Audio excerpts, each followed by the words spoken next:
Hello student, good morning. Today we will going to discuss properties of ionic compound. जैसे कि previous video में हमने ionic bond के बारे में डिस्कस किया था कि एक जो strong electrostatic force of attraction के कारण जो मेटल्स नॉन मेटल के साथ जब रिएक्ट की थी तो उनके बीच में एक स्ट्रॉन्ग फोर्स ऑफ अट्रैक्शन था जिसको क्या कहा था आयनिक बॉन्ड।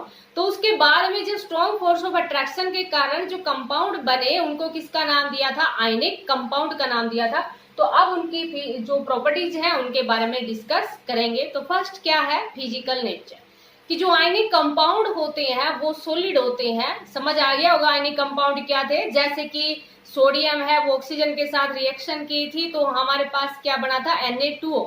या फिर आप साल्ट तो जानते ही हैं, जो कॉमन साल्ट होता है साधारण नमक, जैसे कि NaCl, Na पॉजिटिव था, Cl negative, means metals non metal के साथ रिएक्ट की तो क्या बना था, एक कंपाउंड बना था। तो उसके बारे में आप जानते ही हैं बेटा कि NaCl किस टाइप का होता है, सॉलिड होता है, ठीक है, क्योंकि उनके बीच में काफी ज्यादा स्ट्रॉन्ग फोर्स ऑफ अट्रैक्शन होता है between the positive and negative ions.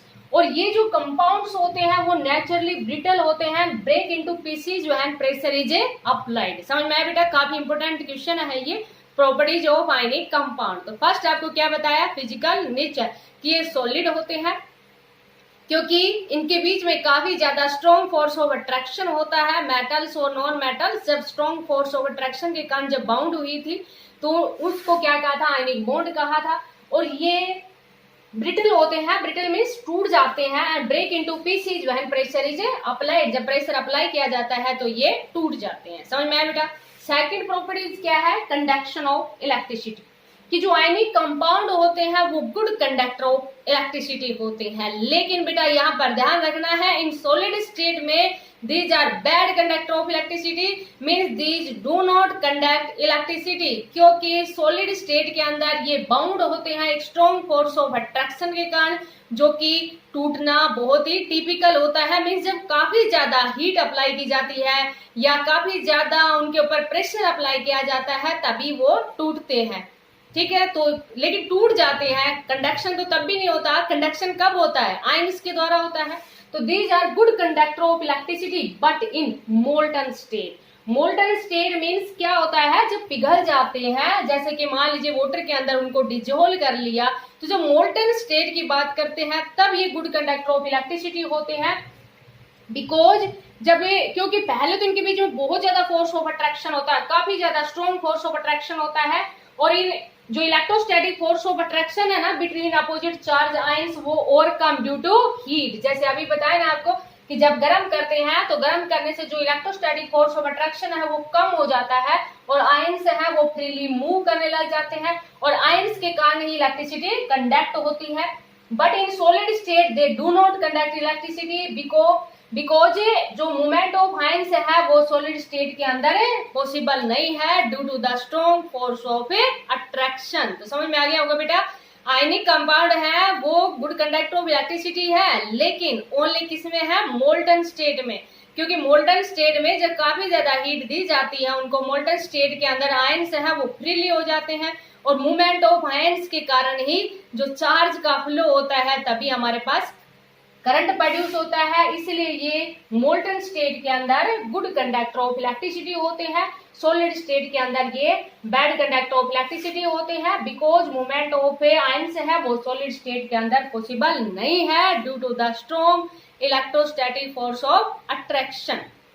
ठीक है बेटा, जो इलेक्ट्रोस्टैटिक फोर्स ऑफ अट्रैक्शन होता है, जैसे कि ग्रेविटेशनल फोर्स के बारे में आपने पढ़ रखा है, तो उस ग्रेविटेशनल फोर्स से वो 10 की पावर 36 टाइम्स स्ट्रॉन्ग होता है।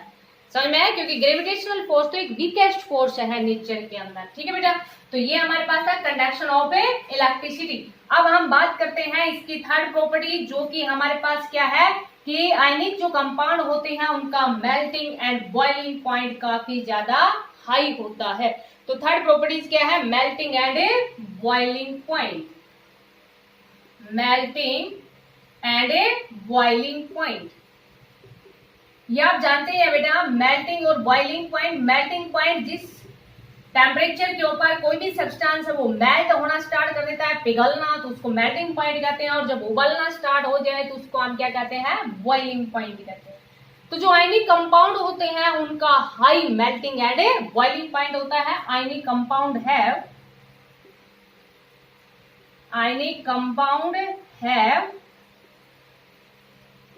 High melting and boiling point, high melting point and high boiling point. समझ में आया बेटा? हाई मेल्टिंग और बॉइलिंग पॉइंट होता है। क्यों होता है? क्योंकि इनके बीच में, जैसे अभी आपको बताया, आयनिक कंपाउंड होते हैं, उनके बीच में स्ट्रॉन्ग फोर्स ऑफ अट्रैक्शन होता है, और उतने जो स्ट्रॉन्ग फोर्स ऑफ अट्रैक्शन को तोड़ने के लिए काफी ज्यादा हाई एनर्जी की जरूरत पड़ती है। तो इसके पीछे रीजन क्या लिखोगे? Because high energy is required, high energy is required to break the strong interatomic attraction,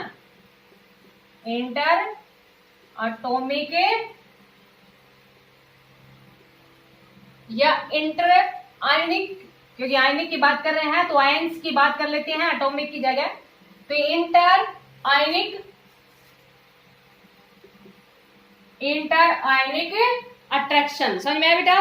क्योंकि इनका मेल्टिंग पॉइंट का और जो बॉइलिंग पॉइंट है वो काफी ज्यादा हाई होता है। Because high energy is required to break the strong inter ionic attraction, की जो इंटरएटॉमिक फोर्स होता है या जो इलेक्ट्रोस्टैटिक फोर्स ऑफ अट्रैक्शन होता है उसको तोड़ने के लिए काफी ज्यादा हाई एनर्जी की जरूरत होती है। इसलिए इनका मेल्टिंग पॉइंट और बॉइलिंग पॉइंट है वो काफी ज्यादा हाई होता है। समझ में आया बेटा? फोर्थ प्रॉपर्टीज हमारे पास क्या है? सोल्यूबिलिटी। देखो, लाइक डिजोल्व लाइक, इसको समझना पड़ेगा एक बार। सोल्यूबिलिटी क्या होती है? ये सोल्यूबिलिटी, देखो यहाँ जो आयनिक कंपाउंड की बात कर रहे हैं तो आयनिक कंपाउंड है वो सोल्यूबल है वाटर के अंदर। आयनिक जो कंपाउंड होते हैं, इसके पीछे एक बार समझना पड़ेगा थोड़ा सा आपको। Ionic compound are soluble in water. Solubility means किसके अंदर सोल्यूबल है, एंड इनसोल्यूबल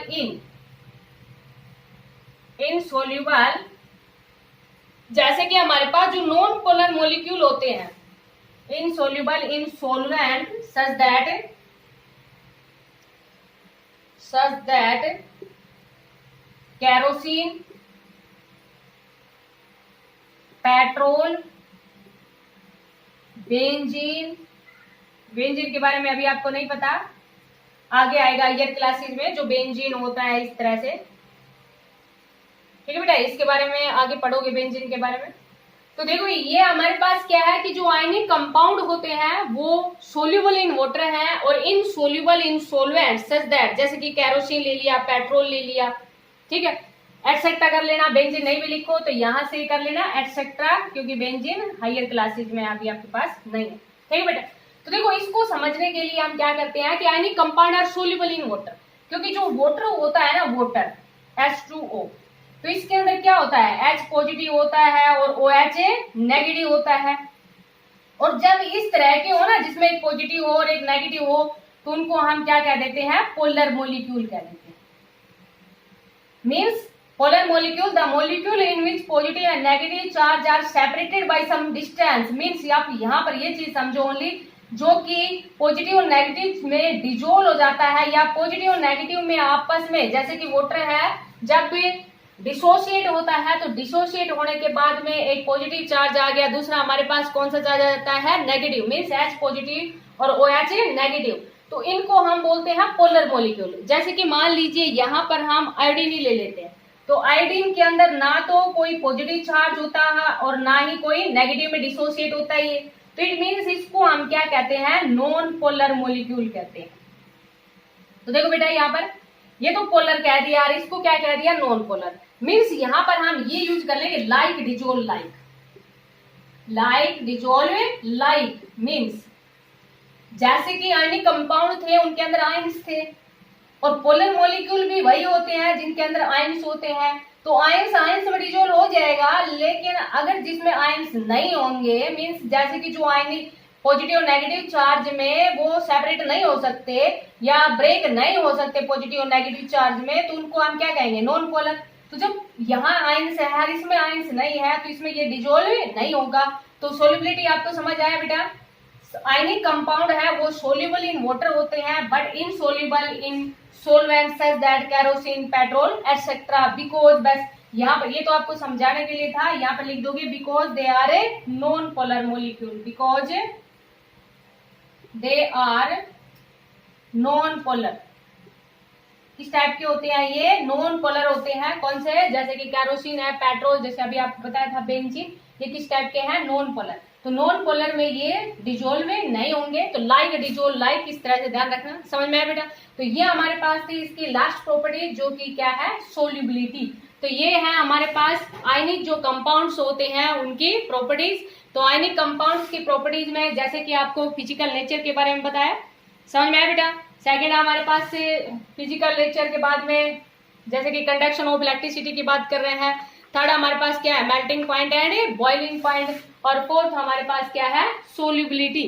तो ये हमारे पास कुछ प्रॉपर्टीज है आयनिक कंपाउंड की। तो इनको आप अच्छे से नोट कर लेना और अच्छे से समझ लेना। काफी इंपॉर्टेंट क्वेश्चन है। Thank you, have a nice day.